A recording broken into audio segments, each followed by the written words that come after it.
prédio, dar uma orada e uma abençoada para que muito milagre de Deus aconteça. A gente vai viver muita coisa boa lá, tá bom? Vamos para a pregação agora, vamos para a ministração depois da palavra maravilhosa que a minha esposa trouxe no último domingo, né? O impacto que gerou na vida das pessoas, ela é demais, né? A minha esposa, e a palavra também é demais, mais que a minha esposa. Então, a gente está continuando, eu queria que vocês entendessem o caminho que nós estamos trilhando, tá bom? Qual que é o meu objetivo com essa sequência de ministrações, né? O Marcelinho conversou comigo uns tempos atrás e provavelmente eu grave essa sequência de pregações em vídeos no YouTube, né? Para ficar lá, o horário certinho. Pensando na sua ideia, viu, Marcelinho? E aí, qual que é a minha ideia isso, né? De uma maneira geral, né? Então, estou falando geral, pode ser que tenham exceções e tal, mas de uma maneira geral, nós somos, nós como essa geração que vive aqui, somos controlados por aquilo que a gente sente, né? O problema é que o que a gente sente é incoerente muitas vezes com aquilo que a gente quer, né? Então, não é assim, é só esse ponto que eu acho que eu vou entrar mais profundo um dia, que a gente fala assim que o pecado, ele traz prazer, né? A gente precisa rever um pouco isso, porque não é verdade, entendeu? Porque não é que traz um prazer para você, uma satisfação para você. O pecado, ele traz um prazer pro mal, porque quando a gente associa o pecado ao prazer, a gente incorre muitos erros, né?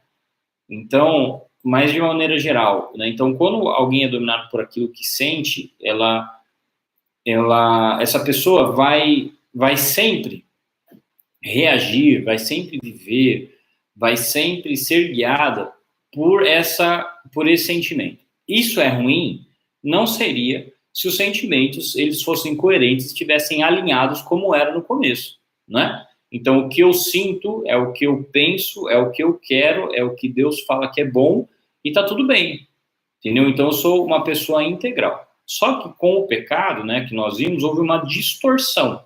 Então, imagina que assim, ó, o bom tá ligado no bom, o ruim tá ligado no ruim. O bom tá ligado no bom, o ruim tá ligado no ruim, o bom tá ligado no bom. Então, o que é bom, eu sinto como bom, eu penso como bom, eu reajo como bom, e o que é ruim, eu sinto como ruim, eu penso como ruim, e eu rejeito porque é ruim.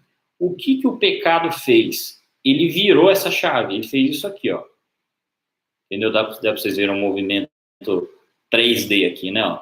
Ele virou. Então, isso que é bom, agora eu sinto como ruim. Isso que é ruim, agora eu sinto como bom.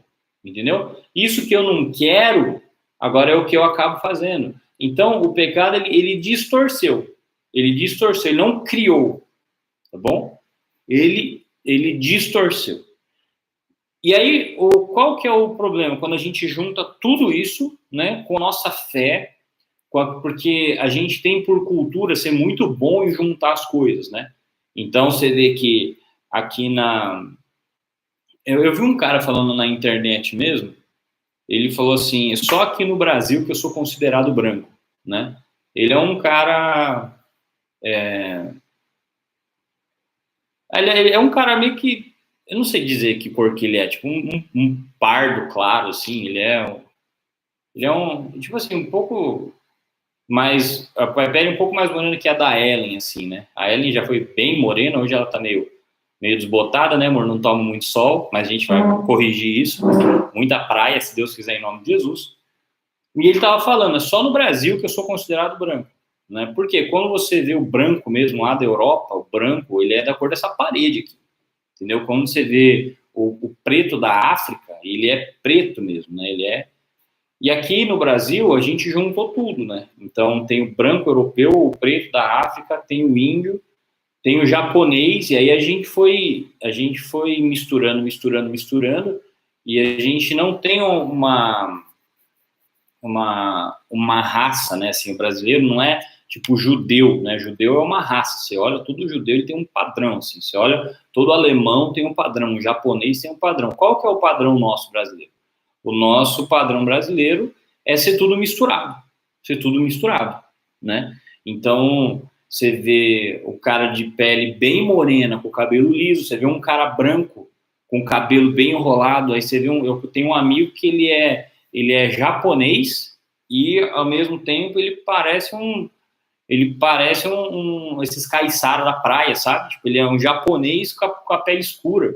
Então, tipo assim, é uma mistura e tal. E por quê, né, que aconteceu? Porque todo mundo sabe da nossa história, os índios daqui, ou indígenas, né, às vezes fica meio duro com as palavras que falar agora, mas o povo que morava aqui, aí vieram os portugueses, vieram os espanhóis, trouxeram os africanos, e aí um começou a ter relação com o outro, e a gente cresceu numa nação misturada. Só que aí não foi só uma mistura de cor, né? Aí você tinha as crenças indígenas, né? Do culto às estrelas, do culto aos deuses do mato, enfim, das entidades indígenas. Você trouxe as religiões de matriz africana, né? Trouxe o catolicismo europeu. E aí misturou tudo isso. Então misturou. Por isso que até aqui no Brasil, a gente vê essa aqui na questão da religião, o cara é misturado, entendeu? Ele é evangélico, mas ao mesmo tempo ele acredita em reencarnação, sabe? Ou ele é católico e é espírita. Ele nem sabe que as duas religiões não conversam, sim. Elas têm coisas que se opõem. Mas o cara consegue ser os dois, né? O cara, ele é ateu, mas ele não acredita em Deus e nada dessas coisas, mas ele não passa embaixo da escada porque ele tem medo do azar, né? Ele não faz algumas coisas porque porque ele tem medo de uma consequência na vida dele. Então é misturado. E o que aconteceu? A gente é muito bom em misturar as coisas. Então a gente pegou essa questão de como nós sentimos essa distorção do pecado e a gente somou com a fé cristã. Entendeu? A gente somou. Então, eu sou completamente distorcido dentro de mim, mas eu acoplei essa distorção dos sentimentos, eu acoplei ao meu aprendizado sobre a Bíblia, ao meu aprendizado sobre a teologia. E o que aconteceu? Aconteceu isso que a gente vê hoje no Brasil, tipo, uma igreja enferma de homens e mulheres cheios de fé. Eu converso isso com ela em quase todo dia. Pessoas cheias de fé, pessoas que entendem muito da Bíblia, mas você fala, cara, mas onde está a transformação da vida? Né? Onde está a transformação da vida? Então, são pessoas que sentem que Deus falou com elas. Né? Eu tive uma conversa séria com uma irmã essa semana, que está passando uma situação muito difícil na vida dela, mas sentiu que Deus direcionou ela para um trabalho missionário. Né? E eu falei, não, irmã, primeiro você precisa corrigir a sua vida, primeiro você precisa corrigir a sua... o que está acontecendo dentro de você. Né? Porque é isso, eu senti que Deus falou comigo. Eu falei para vocês o que outro dia conversei com um que estava sentindo lá, que teve experiências com Deus e que Deus estava ministrando e tratando o coração dele, mas aí tratava e ministrava o coração dele, e a esposa desesperada porque fazia não sei quantos dias que ele tinha saído de casa e ele estava lá orando, não sei aonde, lá, e porque Deus estava falando com ele. Não era Deus, entendeu? Não era Deus, mas é isso. Aí eu vou misturando. Aí eu misturo, porque eu vim de uma origem, de sei lá, a minha mãe era espírita, né, e eu ia lá tomar um passe, mas aí eu me converti, e aí eu somo essas duas coisas, e aí eu vou fazer alguma coisa, eu peço assim para o pastor ir lá e colocar um óleo em mim, porque, tipo assim, o passe que tinha lá, que agora não tenho mais, virou óleo, entendeu? Antes eu fazia alguma coisa para dar sorte, mas agora é o nome de Jesus que me dá sorte. Então, assim, as coisas, elas foram somadas, né? E aí, o que começou a acontecer? Deus é aquilo que eu sinto, né? Então, eu sinto que Deus está falando comigo, eu sinto que é para eu fazer aquilo, eu sinto que Deus me abandonou, eu misturei as religiões, eu misturei a cultura do Brasil com o evangelho que eu recebi, com os meus traumas e as minhas mágoas da família, e eu misturei tudo isso e agora eu sou guiado. Isso se tornou o meu Deus. Por isso que a primeira pregação foi assim, vamos tirar Deus do nosso coração, né?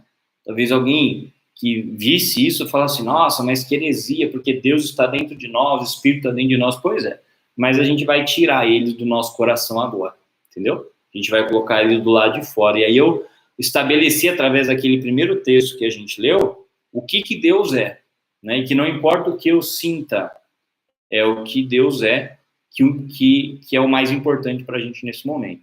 E aí depois eu comecei a explicar por que essa distorção aconteceu, quais são as consequências dela, e tirar o pé de apoio, que era o Romanos capítulo 7, né? Porque o mal que eu não quero é o bem que eu quero, é o mal que eu não faço, o que eu faço o que eu não quero, eu quero aquilo que eu não faço, e é assim mesmo, né? Porque até Paulo era assim, então Deus, ele é assim mesmo, por mais que eu faça, não tem como eu melhorar. E aí a gente conversou sobre isso, que isso era uma condição que Paulo estava explicando, que a lei não tinha poder de mudar uma pessoa, mas agora, por causa do sacrifício de Jesus, a gente recebeu o Espírito da vida.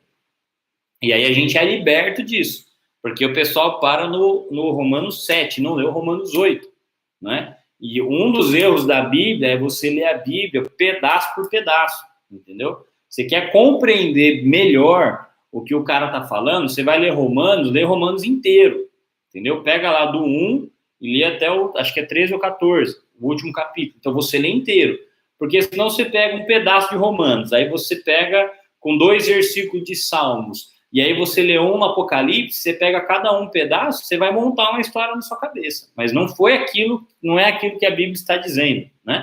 Então você pega e aí você lê o Romanos 8 e você fala do Espírito da vida que Deus nos libertou. E aí a Ellen, no domingo passado, ela explicou da onde vem essa distorção, da onde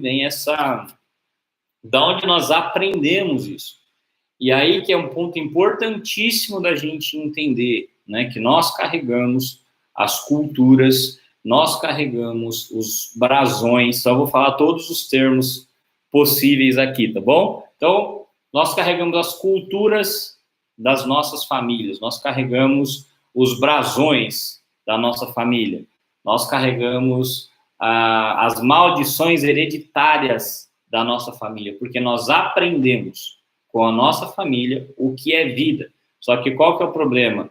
Eu nasci em pecado me concebeu a minha mãe, ou seja, nós nascemos num ambiente de pecado, e nós aprendemos essa distorção, né? Essa distorção do que sente, do que pensa, do que fala, nós aprendemos e é passado de geração em geração, né? Por isso que ensina a criança no caminho que deve andar. E depois, quando ela for grande, ela não se desviará dele. Mas por que, então, tem tanta gente que cresceu na igreja e se desviou? Porque não é o caminho da religião, é o caminho do ensino. E o que a gente aprende de verdade, o que a gente aprende a ser, a sentir, a pensar, a gente aprende no nosso ambiente de criação, a gente não aprende na igreja. Tá? Esse é o ponto ápice que a gente vai aprofundar mais na semana que vem, tá bom? E aí, gente, o que acontece? Então, a gente vai lá para Romanos, no capítulo 7, que fala assim, ó... Romanos no capítulo 7, versículo 19, né? Pois não faço o bem que quero, mas justamente o mal que não quero é esse que eu faço. Mas, se faço o que não quero, já não sou eu quem faz, mas o pecado que vive em mim é o que faz. E aí o versículo 22. Dentro de mim, eu sei que gosto da lei de Deus, mas vejo uma lei diferente agindo naquilo que eu faço. Uma lei que luta contra o que a minha mente aprova. Ela me torna prisioneiro da lei do pecado que age no meu corpo. Tá bom? Então, até aqui. E aí, no versículo 8, começa assim, ó, no capítulo 8. Agora já não existe nenhuma condenação para as pessoas que estão unidas com Cristo Jesus, pois a lei do Espírito de Deus nos trouxe vida por estarmos unidos com Cristo. e livrou você da lei do pecado e da morte. Então, a gente tem um texto, eu quero que você grave muito isso, porque a gente vai começar a conversar a partir de agora, tá bom? Foi só uma introdução, todo o resto. Você tem um texto que diz assim: você com a cabeça quer servir a Deus, mas com o coração e com as atitudes você não consegue, porque você é escravo do pecado, entendeu? E aí, do outro, a gente tem um texto que diz assim, que Deus, ele libertou você, através de Cristo Jesus, da lei do pecado, e colocou você debaixo do Espírito da vida. Então, aqui, eu até sei, eu já entendi o que é para eu fazer, mas eu não consigo fazer. E aqui é Deus me libertou, e isso é uma lei, isso é uma regra, tá bom? E aí Deus me libertou dessa regra e me deu o Espírito da vida. E aí a gente aprendeu que isso aqui, né, essa construção, essa deformação, essa distorção, ela vem por causa do pecado, e nós aprendemos isso no nosso ambiente de criação, com a nossa cultura, né, porque nós somos criados numa cultura, na nossa família, no nosso país, e essa cultura, como eu disse há umas pregações atrás, tem coisas boas e coisas ruins, e aí a gente carrega, então, essa distorção dentro de nós. E como que a gente faz para esse espírito da vida, para essa transformação, ou essa libertação que a gente está conversando aqui, seja prática na minha vida? Aí a gente tem que voltar para João, no capítulo 3. Se você entender essas duas situações, essas duas realidades, a partir da conversa de Jesus, você vai compreender, você vai entender o que é transformação de vida.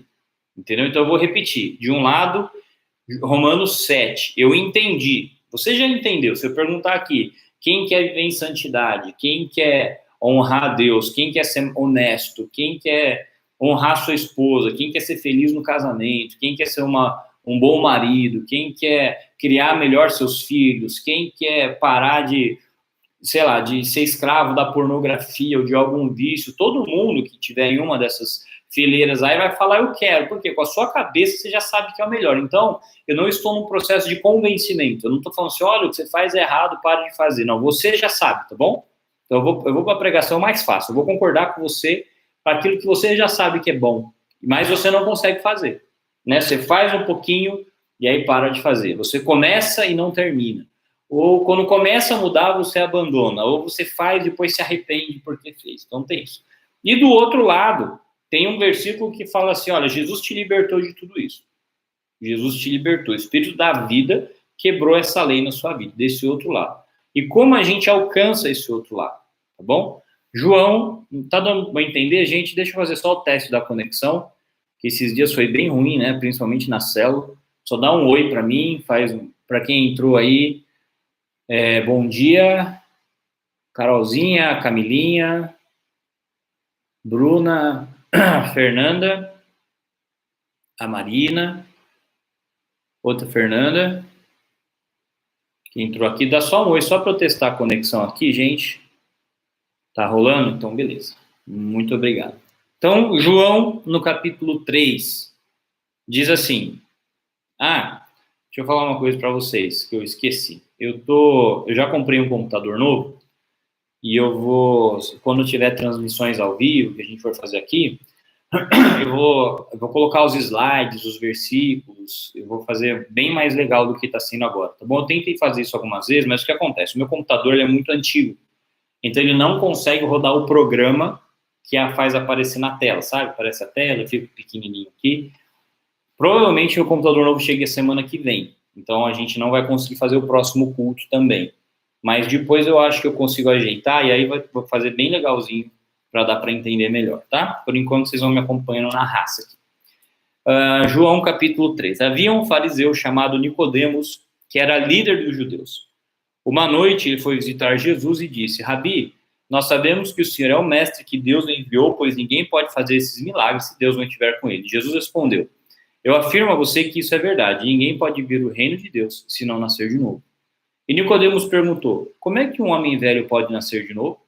Será que ele pode outra vez voltar para a barriga da sua mãe e nascer de novo? E Jesus disse, eu afirmo ao Senhor que isso é verdade. Ninguém pode entrar no reino de Deus se não nascer da água e do Espírito. Quem nasce de pais humanos é um ser de natureza humana. Quem nasce do Espírito é um ser de natureza espiritual. Olha que coisa. A gente, às vezes, por algumas palavras que não fazem parte do nosso vocabulário normal, por exemplo, a palavra carne, né? Esse texto fica meio assim, né? Aqueles que nasceram da carne, é carne. E aí fica uma coisa, parece que fica uma coisa meio abstrata, ou às vezes meio mística, né?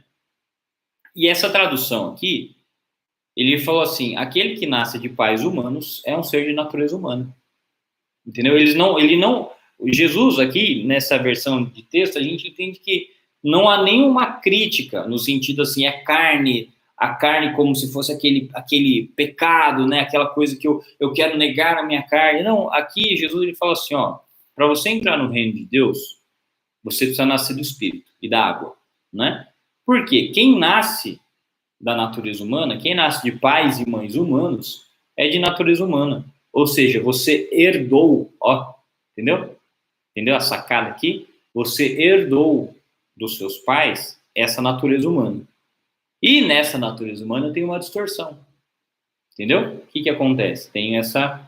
Porque parece assim, né? Eu não sei se todo mundo aprendeu assim. Quando eu falo dessa maneira, é porque eu aprendi assim. Durante 14, 15 anos da minha vida, que eu frequentei algumas igrejas, principalmente na minha infância, né? Na origem batista, bem tradicional, depois passando por um bom período na Igreja Renascer em Cristo, e tendo bastante envolvimento com alguns ministérios de libertação e tal. Então a gente aprende assim, né? Que é aquela coisa da carne, que é aquela coisa que tem nojo, que tem repulso, e aí você já quer negar a sua carne e tal. E aqui Jesus, então eu não sei se vocês aprenderam assim, que eu corrigindo, né? Continuando. Eu aprendi assim, tá bom? E aí eu tento comunicar dessa maneira para desfazer algumas coisas que a gente criou na nossa vida e criou na nossa mente, porque a gente aprendeu. E aqui Jesus ele está falando assim, olha, você que é da natureza humana, você herdou dos seus pais a natureza humana.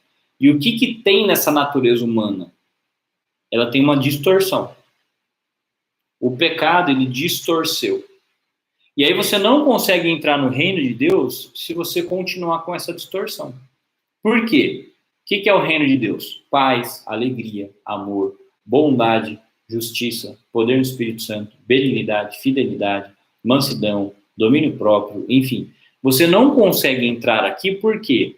Porque no que você herdou, né, nesse seu brasão familiar, nessa maldição hereditária, seja o nome que vocês quiserem dar, né, o que você ficar mais confortável, isso que você herdou te afasta disso. Porque, por exemplo, você sabe que a paz é boa. O que tem no reino de Deus? A paz. Você sabe que a paz é boa. Mas tem uma desconfiguração no seu coração, tem uma distorção que faz com que você não sinta paz aonde tem paz. E o que acontece? Você vai atrás daquilo que você sente. E aí, como você está sentindo errado, você vai se afastar do reino de Deus, porque você vai se meter em confusão onde não tem paz. Um exemplo, chega um cara muito rico e fala para você que quer ser seu sócio. Você está passando um aperto de grana, mas está se mantendo.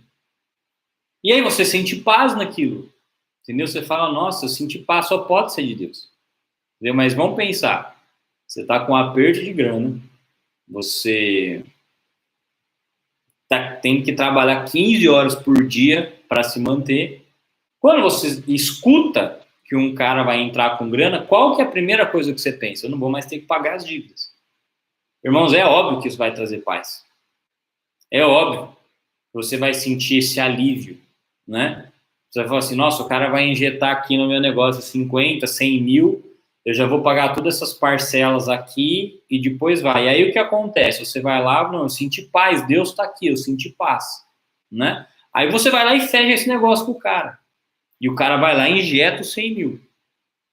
E aí o negócio começa a prosperar, porque você não tem mais aquelas dívidas para pagar, você começa a trabalhar melhor. Só que no acordo que você fez com o cara, né, ele injetava 100 mil, e a partir desse dia, 50% de tudo que você produzisse ia para ele. E você estava feliz da vida. Só que começou a acontecer, esse negócio começou a crescer. O negócio começou a crescer. E aí, agora você começou a achar ruim. Porque você fala, pô, mas o cara não trabalha. E eu tô dando 50% de tudo que eu faço para ele. Eu acordo de manhã, fico até tarde, eu faço projeto, eu vou atrás dos clientes. E aí, na hora que chega lá no final do mês, entra 30 mil, é 15 mil para mim, 15 mil para ele. E aí você começa a entrar num conflito. Entendeu? Aí você começa a entrar num conflito. E aí você começa a ir lá e falar, mas você não tá trabalhando, mas isso, aquilo. Você fala assim, não, mas a gente combinou. A gente combinou, lembra? Você tá apertado de grana, tá passando um aperto, eu injetei um dinheiro que você não tinha, a gente falou, a partir daqui é meio a meio. E aí agora você fica angustiado, porque você tá dando dinheiro pro cara, porque você tá dando o trabalho pro cara. Não tô nem dizendo que foi desonesto, eu quero que você pense nisso, tá bom? Não estou nem dizendo que foi desonesto, você aceitou. Mas agora você é atormentado porque você pensa assim, se eu estivesse trabalhando só para mim, ao invés de terminar o ano com 150 mil reais no banco, aliás, ao invés de terminar com 150, eu vou terminar com 300, ia terminar com 300 mil. Mas esse cara eu tenho que dar para ele dinheiro, eu tenho que dar. E aí você entra com conflito, aí você vai para a justiça para romper o contrato.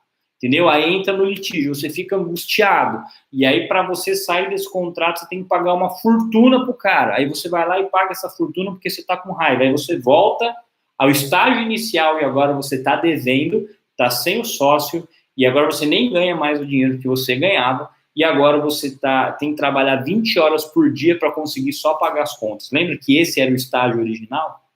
Lembra, não? Que esse é pior, né, que o estágio original? Mas o que aconteceu? Você sentiu paz. Entende ou não? Deu para entender ou ficou muito confuso esse exemplo? Você sentiu paz. Se eu sentir paz, é porque a paz está no reino de Deus. Aí eu fiz uma coisa impensada que depois me gerou um transtorno, uma dor de cabeça, tudo, e depois fez eu ficar no estágio pior do que eu estava no primeiro. Por quê? Porque você viver assim te afasta do reino de Deus. Te afasta do reino de Deus. Entendeu? Então Jesus está falando, aquele que nasceu da natureza humana, ele carrega essa distorção. E para você entrar no reino de Deus, então o que eu faço? Aí Jesus apresenta a solução. Você carrega a natureza humana porque você nasceu de pais humanos. Se você quer carregar a natureza espiritual, você tem que nascer de quem? Você tem que nascer do seu pai espiritual. É isso que é o novo nascimento. E o que é o novo nascimento? Lembra? Eu nasci da minha família, eu aprendi com a minha família, eu absorvi desses meus pais humanos o que eu sinto, o que eu penso, as distorções, os erros, e agora quando eu nasço espiritualmente, eu estou aprendendo com Deus. Aprendendo o que, Marcelinho? A viver como filho. Entendeu? Então, é a música do Marcelinho. Vocês têm que escutar essa música pelo menos umas 10 vezes por semana. Quando a gente voltar presencial, todo mundo cantar ela sem eu colocar a letra lá. E o que acontece? Por que Jesus fala do novo nascimento? É porque é exatamente isso. Você começa a nascer, só que aí a Bíblia fala assim, ó, quem nasce de pais humanos é de um ser de natureza humana. Quem nasce do Espírito é um ser de natureza espiritual. Por isso, não fique admirado que eu disse que todos vocês precisam nascer de novo. Ele não estava falando, você, Nicodemos, precisa nascer de novo. Jesus está falando, todos vocês que nasceram de um pai humano. Quem nasceu de um pai humano nesse mundo? Todo mundo. Então, vocês precisam nascer de novo. Vocês precisam nascer e aprender agora com Deus. Aprender agora com o seu pai, porque a estrutura de Deus é uma família, né? Tem até algumas pessoas que falam, confesso que eu nunca fui conferir isso, mas tem algumas pessoas que falam que até a palavra que se refere ao Espírito Santo é uma palavra que está no feminino, né?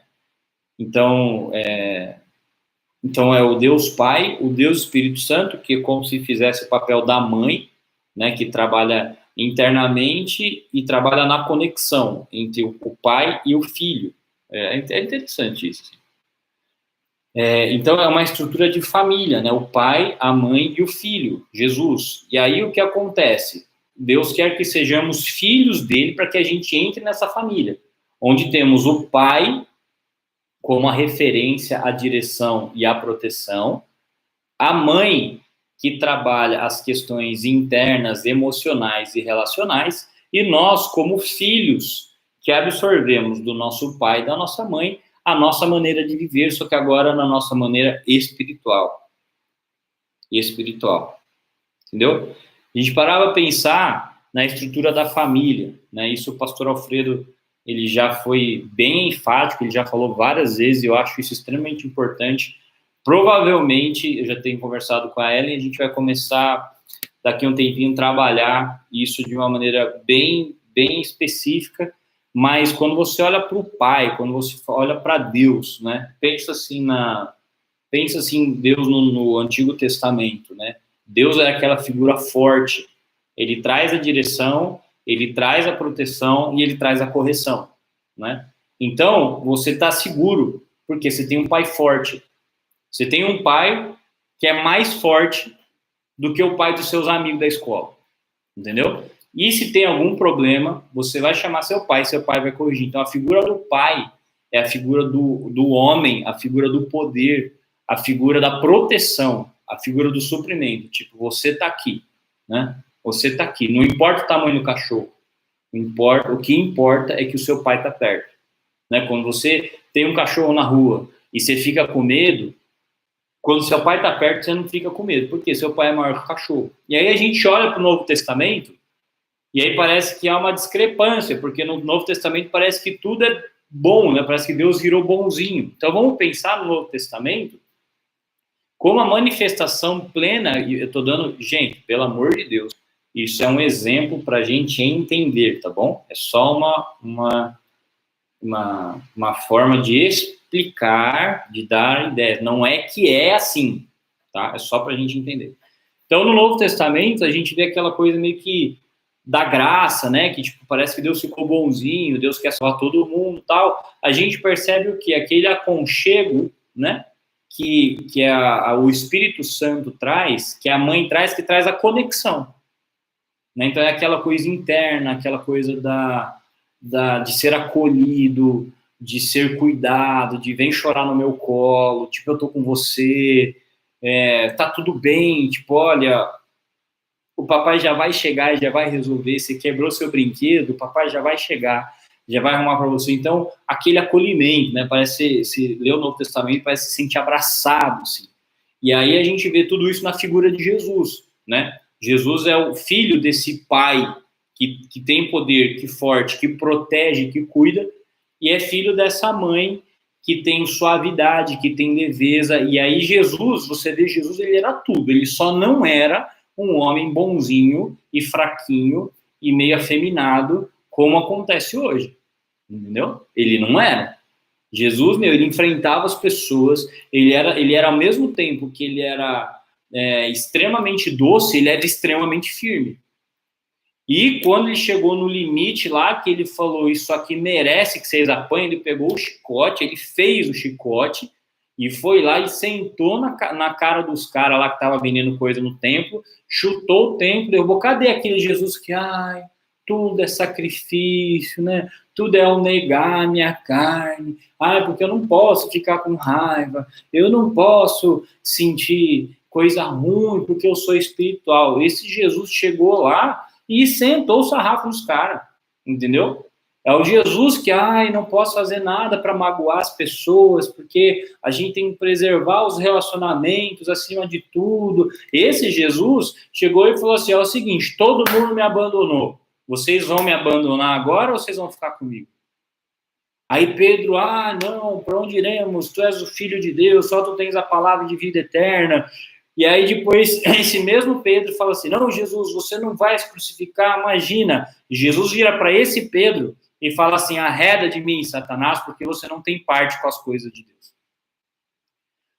Percebe que a gente começa a ver essas coisas, a gente fala assim, Jesus talvez não era tão frouxo como a gente acha que ele era. O Pedro tinha acabado de fazer uma declaração para ele, aquele é nós, estamos juntos aqui, Jesus, é eu e você, e Jesus virou para ele e falou assim, vaza daqui, porque você cogita das coisas dos homens e não das coisas de Deus. Jesus foi bem menos duro com o jovem rico, quando ele falou, vai, vende tudo que tem, o cara foi embora. Quem que garantia que se Jesus falasse assim com Pedro, ele não ia ficar magoado e ir embora? Ou, quem garante que Pedro não ficou magoado com Jesus? Eu acho que ficou. Eu ficaria. Ia ficar muito chateado se Jesus virasse para mim e falasse, sai daqui, Satanás. Eu ia ficar um tempão magoado ali. Ia ficar sem ir para a igreja. Só não vou para a igreja mais também, só de raiva. Então, Jesus, ele era uma pessoa firme. Ele era uma pessoa amorosa. Ele era uma pessoa delicada, mas extremamente forte. Por quê? Porque ele aprendeu com o pai dele, Deus, aprendeu com a mãe Espírito Santo os valores do reino de Deus. Tá dando para entender, gente? Tá meio ruim? Tá dando para entender? O que é o novo nascimento? É eu aprender com meu pai Deus, com a minha mãe Espírito Santo, a herdar, a receber aquilo que é a tradição da minha família. Bondade, amor, coragem, fidelidade, domínio próprio, arrependimento, perdão, reconciliação, justiça, milagre, paz, amor, alegria, benignidade. Entendeu? E o que acontece? É esse novo nascimento que é possível por causa do sacrifício de Jesus e da atuação do Espírito Santo em nós. É esse novo nascimento que me leva para o Romanos no capítulo 2, no capítulo 8, que fala assim, essa lei do pecado, essa lei que faz você querer uma coisa e pensar em outra, e desejar outra, e sentir outra, não sei o que, essa lei, ela é quebrada pelo Espírito da vida. Onde isso acontece? No novo nascimento. Quando Jesus foi lá para a cruz, ele disse, está consumado. Então, ele quebrou o poder do pecado, ele mandou o Espírito Santo. Então, quando a gente nasce de novo, a gente começa a reajustar, lembra? Aquilo que era ruim, que eu comecei a sentir como bom. Aquilo que era bom, que eu comecei a sentir como ruim. Aquilo que eu sei que eu devo fazer, mas eu não faço. Aquilo que eu sei que eu não devo fazer, eu faço. E aí o que acontece? A gente começa a aprender com Deus. A gente começa a realinhar aquilo que a gente pensa, aquilo que a gente sente, aquilo que a gente faz com aquilo que é bom. Com aquilo que é bom. E a gente começa a sentir coisa ruim com aquilo que é ruim. Por exemplo, você ficar irritado com a injustiça não é uma coisa ruim. Entendeu? Não é uma coisa ruim. Você sentir raiva de quem te fez mal não é uma coisa ruim. Você você ficar triste quando você passa por uma situação difícil não é uma coisa ruim. Significa que foi alinhado. O duro é você estar passando por uma situação triste e estar alegre. O duro é o Chuco com a filha dele lá internada, e ele imagina, eu estou em paz, não, vamos louvar ao Senhor. Não, imagina, que é isso? Logo, logo ela sai. Isso não é normal, entendeu? Isso é doença. É isso que a gente precisa entender. Que a gente fala assim, não, imagina, é paz, é alegria, não, isso é doença mental. Entendeu? Minha filha está lá internada, minha filha está lá correndo risco de perder a vida, imagina, eu estou em paz, imagina, a alegria do Senhor é a minha força, isso é doença. O que Jesus faz? Ele alinha de novo. Aquilo que é bom, eu sinto como bom, eu penso como bom, eu reajo como se aquilo fosse bom, eu desejo como aquilo fosse bom. E o que é mal, eu sinto como mal, eu reajo como mal, eu rejeito como mal, mas há um alinhamento. Colocado no lugar aquilo que estava distorcido. Então, isso é o novo nascimento. Entendeu? Por isso que eu falo tanto que eu não acredito num evangelho que não tenha uma transformação prática de vida. Por quê? Porque o evangelho é baseado no novo nascimento. E se não tem novo nascimento, aliás, e se não tem transformação de vida, não tem novo nascimento. Não tem novo nascimento. Entendeu? É impossível É impossível eu ter nascido de novo e aprender a viver, aprender a sentir com meu Pai Deus e com o Espírito Santo, com meu irmão Jesus e com a minha família igreja. É impossível eu continuar vivendo, eu continuar sentindo e reagindo tudo ruim, tudo distorcido, e eu ficar com essa angústia do que eu quero fazer, eu não quero, é o bem, não é, e eu ficar com isso é impossível, porque senão você não nasceu de novo. O que você está fazendo? Você está querendo somar aquilo que você carrega da sua família, lembra? Como um bom brasileiro, você pega a mistura da religião que você aprendeu, você pega a mistura das tradições de sua família e você soma isso com o evangelho. Entendeu? Você soma isso com o evangelho. Então, eu sei que eu não devo fazer isso, mas eu acabo fazendo. Aí você vai ver, tem uma tradição na sua família de fazer isso, né? Eu sei, eu queria tanto conseguir fazer isso, mas acaba não fazendo, né? Você vai ver, é uma questão cultural da sua nação, né? Você não fazer isso. E aí você somou, entendeu? Você quer ver a maior soma da cultura pervertida com a fé. Isso eu já vi acontecer demais. Lá com os jovens de Araçatuba, nossa, isso aí. O cara se converte, entendeu? O cara era um maconheiro e não gostava de trabalhar. E esse cara se converte, Deus faz um milagre na vida dele, e ele para de fumar maconha. Só que o que acontece? O cara trocou a maconha pelo culto. Ele continua não trabalhando. Ele continuava dormindo tarde, só que ao invés dele fumar maconha, ele ficava com os amigos da igreja no rolê. Ele arrumava um trabalho, e aí ele tinha que trabalhar, e aí ele faltava no trabalho para ir ou na vigília, ou para, sei lá, ou para ir para acampamento, e aí ele mentia para o chefe, né? Porque ele se sentia fazendo a coisa de Deus. Vocês percebem? Não houve uma conversão. Não houve, ele somou o fato dele não gostar de trabalhar, dele não querer trabalhar, dele ser um vagabundo com a fé. Antes era a maconha que fazia ele não ir trabalhar. Agora é a igreja. Não à toa, muitos desses voltaram para a maconha. Entendeu? Porque não houve uma transformação interna, tipo, eu sou homem, eu tenho 20, 25 anos, eu tenho 30 anos, né? Eu preciso trabalhar. Não, tipo assim, agora é Deus, agora eu vou buscar as coisas de Deus, agora eu vou buscar o Senhor, agora eu tô aqui. Trabalhar, não, minha mãe me sustenta até hoje, eu vou sair para comprar um hot dog, eu peço 10 para minha mãe, eu comecei a namorar uma menina, eu peço para ela me pegar em casa, ela que paga quando a gente vai no bola, né? Porque eu estou me consagrando ao Senhor. Entendeu? A soma, somou. Tipo, aquilo que já era a estrutura de vida dele, com aquilo que ele aprendeu na igreja, que é orar e viver para Deus. Então, não houve uma conversão. Quando tem uma conversão, quando tem um novo nascimento, o cara começa a falar assim, nunca dei valor para o trabalho. Tenho 25, 30 anos, não tenho uma faculdade, sou dependente da minha mãe até hoje, vai ter alguma coisa errada com a minha vida. E aí ele começa a sentir o desejo de construir a própria vida, ele começa a sentir o desejo de trabalhar, que ele nunca teve, e ele começa a entender que isso é importante, entendeu? O que aconteceu? Ele nasceu de novo. Aquilo que ele queria fazer, mas não queria e tal, agora mudou. Ele começou a trabalhar, ele sente prazer no crescimento da vida dele, sente prazer em se sustentar, ele tem como objetivo deixar de ser moleque e agora estabelecer a sua própria família. O que aconteceu? Ele nasceu de novo. Deu para entender, gente? Já para a gente terminar? Entende o que é eu somar aquilo que eu já tenho? Esse do trabalho foi muito bom. É um bom exemplo, porque é isso. O cara, ele continuou sendo vagabundo, só que agora ele era um vagabundo de Jesus. Entendeu? Ele continuava não trabalhando, mas ficava no rolê com os caras da igreja, ficava nas vigílias, ficava acordando até tarde, continuava um vagabundo, entendeu? Só que era um vagabundo de Jesus.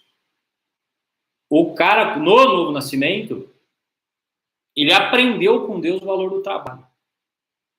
Ele aprendeu com Deus que é homem de verdade, não é sustentado por ninguém, entendeu? Ele é um cara que se mantém, que trabalha, que produz, ele tem força. ele tem intelecto, ele produz alguma coisa que gera o bem para alguém e que produz riqueza, entendeu?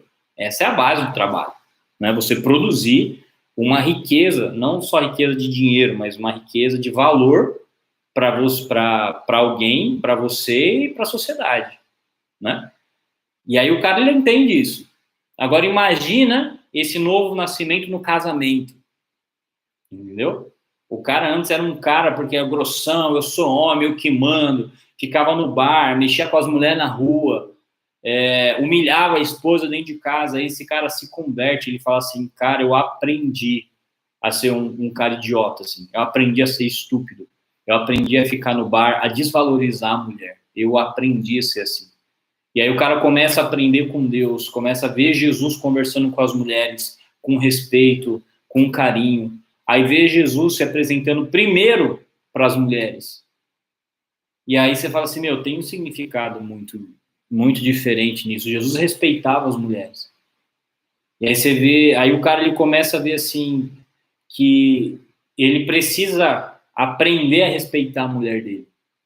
E de repente ele começa a respeitar a mulher dele, ele começa a gostar de ficar com a mulher dele. Ele começa a sentir prazer em ficar com a mulher dele. Começa a acontecer uma coisa interessante, fazia tanto tempo que ele não tinha desejo sexual pela mulher, e agora ele começa a ter desejo sexual pela mulher.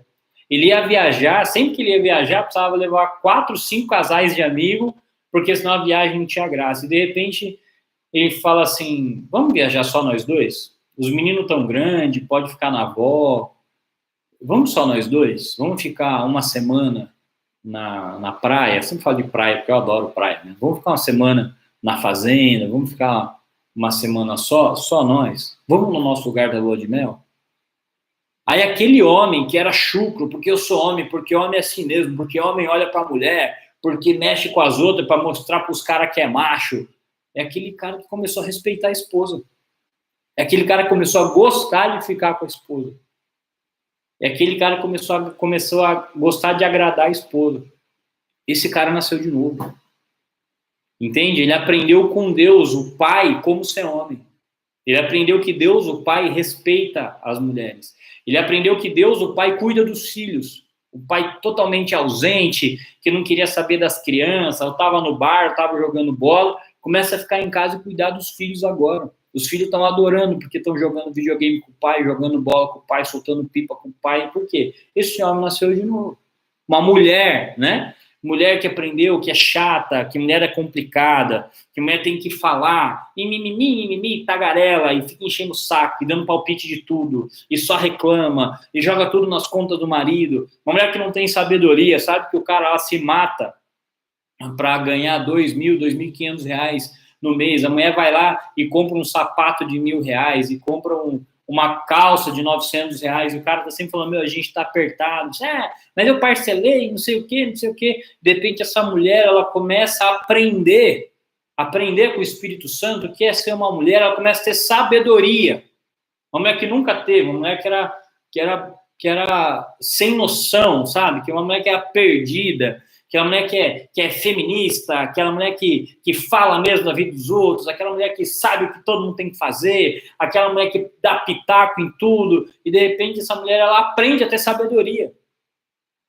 E ela fala, cara, tipo, eu tô complicando a vida do meu marido, eu vejo, que o cara trabalha, eu vejo que o cara se esforça, para que eu comprei outro? Nós estamos na pandemia, não estou nem saindo de casa, por que gastei R$700 no sapato? Para quê? E eu tenho um conhecido que mora lá em São Paulo, eu não estou exagerando, ele se separou da mulher, porque a mulher tinha 300 pares de sapato. 300. E ele era um cara, tipo assim, que eles tinham ela não era um cara, tipo assim, nossa, o cara é multimilionário, né, mora lá em Alphaville, não, ele morava ali nas quebradas do Jabaquara, quem conhece bem aquele lugar lá, na Indianópolis ali, era um cara que, eu não lembro o que ele fazia na época, mas tipo, ou vendia seguro, ou alguma coisa assim, e ela era vendedora da loja de sapato, então ela pegava o sapato, no pagamento, ainda pegava mais e ficava devendo, ficou devendo uma fortuna. A mulher tinha 300 pares de sapato. Agora, entendeu? Aí, você fala assim, pô, tô aqui ferrando meu marido, tô aqui toda hora, ele chega aqui, ó, o cara trabalha, ele nem chega, já começa a reclamar, tá falando isso aqui, tá falando isso aqui, porque ele tá com seu filho, blá, blá, blá. Eu falo assim, meu, para, tipo, eu sou uma mulher chata, eu sou uma mulher chata, é difícil conhecer, mas a minha mãe é chata também, meu pai, sabe, meu irmão casou com uma mulher chata, e eu falei assim, mas é porque é assim mesmo, porque nós é mulher. Eu falei, não, nós é mulher nada, agora nós vai ser mulher que vai nascer de novo, nós vai ser mulher cheia do Espírito Santo. Eu começo a ter sabedoria, começo a falar assim, ó, amor, eu gastei mais do que devia esses dias e eu vim aqui para te pedir desculpa. Eu sempre reclamei que você não ganha mais, mas eu nunca me propus a te ajudar. Eu quero saber o que eu posso fazer para a gente sair dessa situação difícil. Ó, eu não vou mais gastar, não vou mais comprar isso, eu posso fazer alguma coisa para te ajudar no seu serviço? Quer que eu vou trabalhar com você? Você pode mandar lá a secretária embora ou a vendedora e eu fico lá no balcão enquanto você sai para atender. Olha, até arrepiei falando isso. O Espírito Santo deve estar falando com alguém. Ó, ou é o ar-condicionado que bateu, mas eu arrepiei mesmo. Ó. Deus está falando com alguém aqui, eu tenho certeza. Eu posso te ajudar. Eu fico lá, ó, a gente vai economizar aí R$ 1.500 de salário, você nem precisa me pagar. Eu vou lá e a gente vai sair dessa situação difícil. Ó, às vezes eu vejo que você não dá muita atenção para os meninos, eu posso só te pedir uma coisa? Quando você chegar mais cedo em casa, ao invés de já deitar no celular, vai andar de bicicleta com os meninos. Tipo, eu sei que você está cansado, mas para eles é importante, sei lá, quarta e sexta. A gente já deixa separado o nosso sábado e a gente vai lá passear na rua ou a gente vai tomar um sorvete que as crianças gostam, entendeu? Você para de ser essa mulher enguiçenta, encrenquenta, que gosta de coisa ruim, sabe? O que eu percebo é que tem muita mulher que gosta de ser ruim e sente prazer em ser complicada. Isso você não nasceu de novo se você é assim, tá bom? Não importa quanto tempo você vai na igreja. E aí, como diz o Paulo, não o apóstolo, mas o Ryu, faz 30 anos que você coloca piso errado. E aí o que acontece? Você, como mulher, aprende a ser uma mulher dócil, sábia. Aprende a ser uma mulher que ganha dinheiro. Olha lá em Provérbios 31, vê se essa mulher ficava em casa sem fazer nada, como as pessoas dizem que essa lei, essa cultura judaico-cristã que oprime as mulheres, oprime nada. Vê lá a mulher de Provérbios 31, a mulher ganhava uma grana, cuidava de tudo, extremamente capaz, ainda ajudava o marido, a mulher ferradaça, o cara olhava para ela e falava, eu tô com a melhor mulher do mundo, entendeu? Porque nasceu de novo, porque saiu desse conceito de mulher, dessa estrutura de mulher que é briguenta, que é chata, que só atrapalha o marido, que só fica enguiçando com o marido. Começa uma mulher sábia, uma mulher que começa a tratar bem o marido, tratar bem os filhos, para de ser gastona, começa a ajudar dentro de casa, começa a ajudar com as crianças, que criam um lar. Lembra que eu falei do Espírito Santo, que cria conexão? Que cria conexão entre o pai, entre os filhos, e faz todo mundo viver bem dentro da casa. Isso é nascer de novo. E nascer de novo é uma coisa que me emociona, sabia?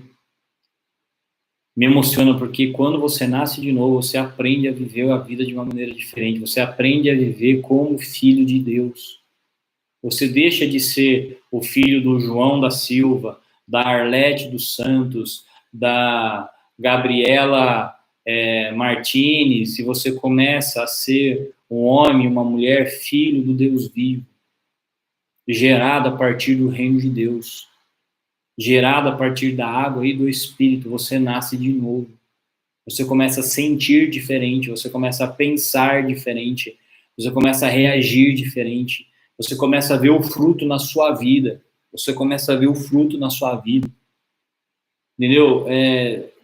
3 coisas que eu bato muito de frente, assim, e que eu vou sempre bater, porque já foi colocado na cabeça das pessoas, virou uma cultura que casamento é chato, que trabalhar é chato, e que ir para a igreja é chato. Eu não sei se vocês percebem que eu falo disso quase todas as pregações. É chato porque o coração tá pervertido. É chato porque você aprendeu esse negócio de matar carne. Então eu tenho que matar a carne no meu casamento. Eu tenho que sofrer no meu casamento. Eu tenho que sofrer para fazer a vontade de Deus. Eu tenho que sofrer para ir para o trabalho. Eu tenho que matar a minha carne para ir trabalhar. Porque a minha carne quer descansar e ficar em casa. Eu tenho que falar assim, não. Então você é um moleque, você não é um homem de Deus. É moleque que tem preguiça de ir para a escola. Quem nasce de novo gosta de trabalhar. De trabalhar mesmo, trabalhar, de ir lá para o escritório, de ir lá para o serviço, de fazer se você marceneiro, de fazer a cadeira, você trabalha no banco, você lidar com o dinheiro, atender os clientes, você tem o seu negócio, você gosta, por quê? Porque aqui o trabalho te enobrece, você é totalmente independente. Você gosta de estar casado, de ter responsabilidades na sua casa. Você é feliz, você gosta de estar com a sua esposa, você gosta de estar com o seu marido, você gosta de fazer as coisas juntos, você gosta de cuidar dos seus filhos. Você gosta, dá trabalho, cansa, mas você gosta, tem prazer nisso. Você gosta de ir para a igreja. Não é por nada não, a nossa igreja é massa, velho. Sabe, nossa igreja não tem gente chata, todo mundo é legal, tipo, o louvor é top. A gente está lá aprendendo a verdade, a gente está lá conversando, não tem pressão, não tem cobrança, a nossa igreja é massa. Ela é massa mesmo, a gente está construindo uma igreja top. O Espírito Santo está edificando uma igreja top. Eu não posso não dizer que não é verdade, porque é. Tipo, eu adoro estar na igreja.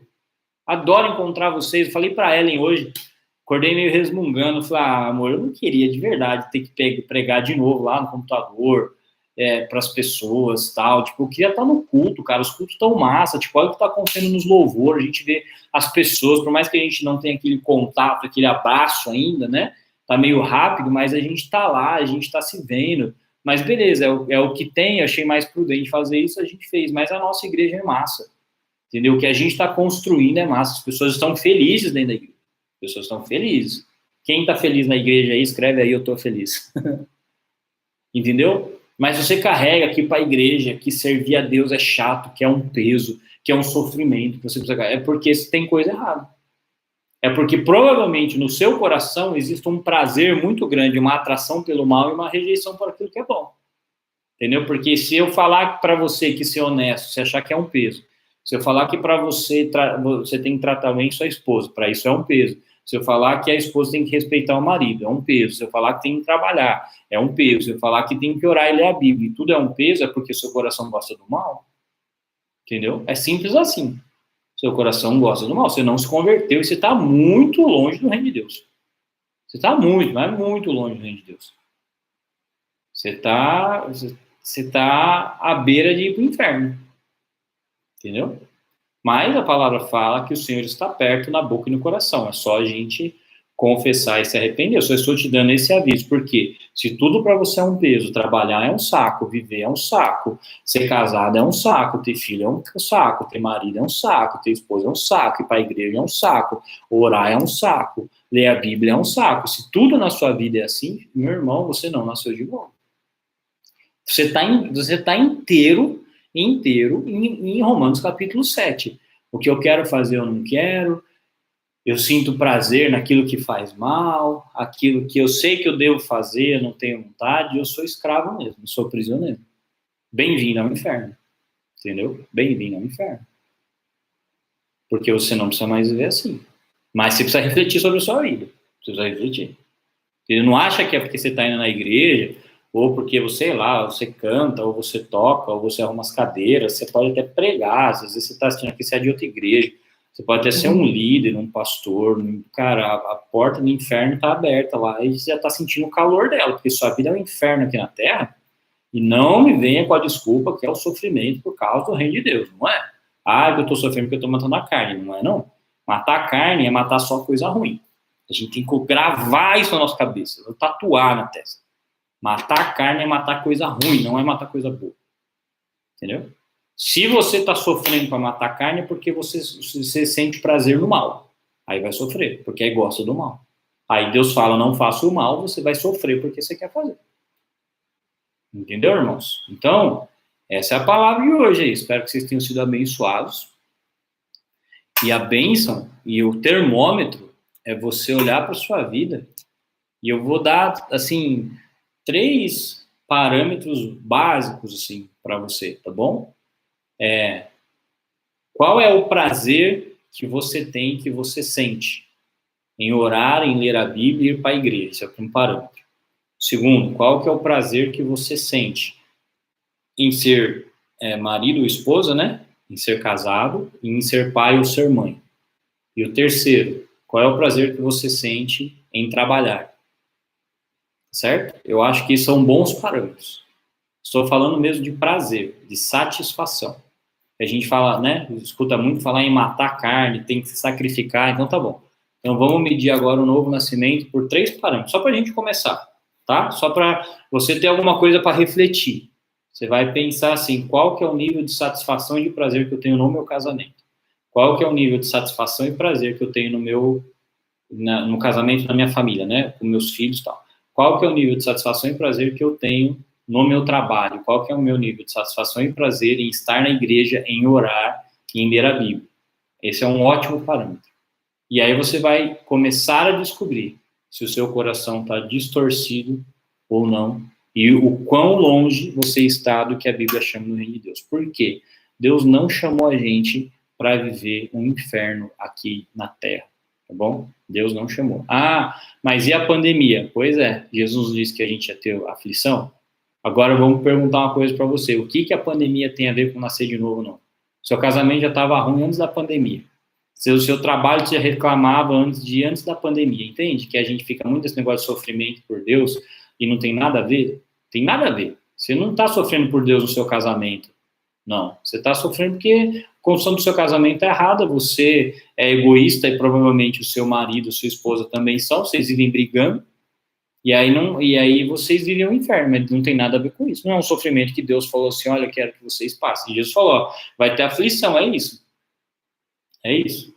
Vai ter aflição. A gasolina foi para um absurdo, nem lembro para quando que foi a gasolina, 5,80, 6,20, não lembro.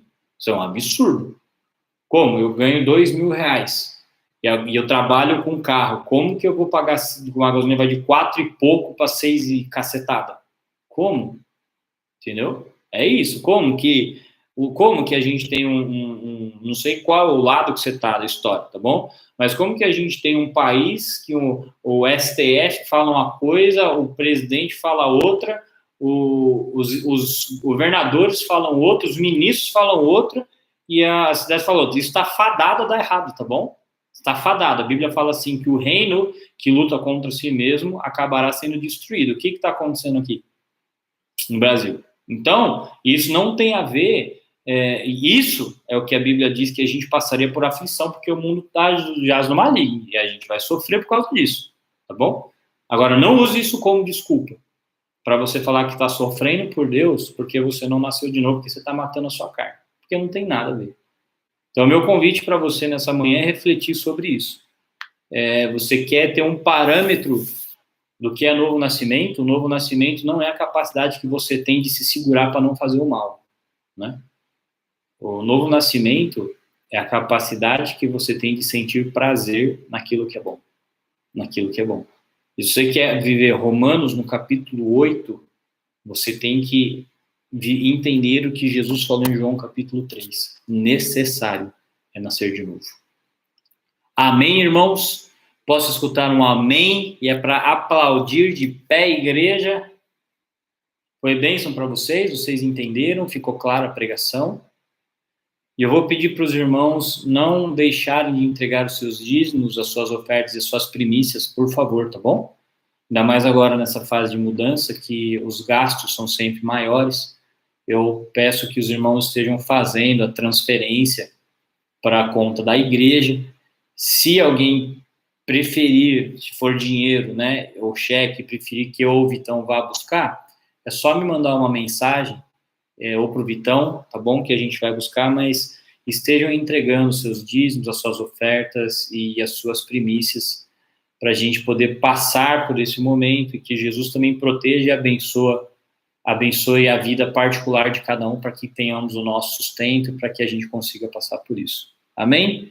Glória a Deus, amém, amém, amém, amém, com mãozinha, amém, Amém, mãozinhas e palminhas e améns e améns. Glória a Deus, gente. Vamos orar, então. Vou pedir para você fechar os seus olhos, se for possível, aí comigo. Querido Deus, eu quero te agradecer por essa palavra que tem o intuito sempre de libertar e de trazer vida. Eu peço em nome de Jesus, Deus, que o Senhor esteja tocando cada coração, tocando cada mente e trazendo a libertação, uma palavra que talvez não seja confortável, mas é uma palavra que liberta. Porque eu tenho que olhar para a minha vida e eu tenho que saber se eu nasci de novo ou não. Porque é melhor eu chegar à conclusão que eu não nasci de novo do que eu olhar para mim, eu achar que eu nasci de novo e que está tudo certo e minha vida é esse inferno. Porque aí não tem mais o que ser feito. Então, que o Senhor esteja ajudando cada um dos meus irmãos aqui. É fazer uma averiguação da vida, sabe? Porque fica muito nisso, eu quero fazer o bem, eu não consigo, eu vivo esse conflito, estou matando a minha carne, não sei o quê. Não, é porque não nasceu de novo, porque a Bíblia fala que o Espírito da vida nos libertou do espírito do pecado e da morte. O Espírito da vida é o Espírito Santo que desceu sobre nós no sacrifício de Jesus Cristo. Então, Deus, eu quero pedir em nome de Jesus que o Senhor esteja abençoando cada um dos meus irmãos aqui, trazendo o Espírito de Deus, a tua graça, trazendo a tua direção e a tua libertação.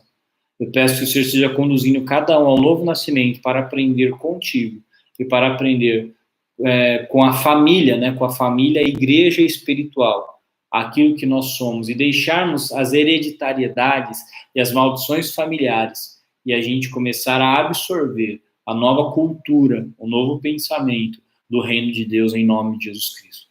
Hoje, Deus, era o dia que faríamos a ceia na igreja e não pudemos estar reunidos lá, mas a gente sempre se lembra do teu sacrifício e da tua ressurreição, e nós te agradecemos por isso, e é inclusive por isso que a gente se reúne, porque o Senhor está vivo e é poderoso para transformar as nossas vidas.